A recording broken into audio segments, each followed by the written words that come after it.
she is alive. I'm really shocked. All it needed was some oil.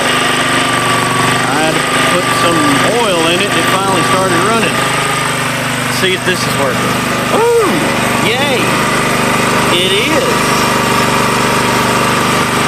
Awesome, even though I had to pour some used oil in it because it had not enough in there. And it's actually running.